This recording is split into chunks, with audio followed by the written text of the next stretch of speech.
Hello guys, আমি অঙ্কিতা। আজকে যাচ্ছিলাম শীতলা যাত্রা শুনতে। চলো যাওয়া যাক। আর এটা হচ্ছে আমাদের শীতলা মন্দির।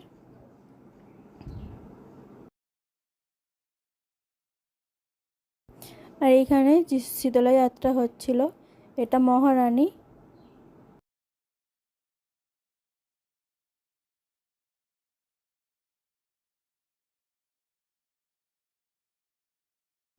এরপর মহারাজ আসবেন।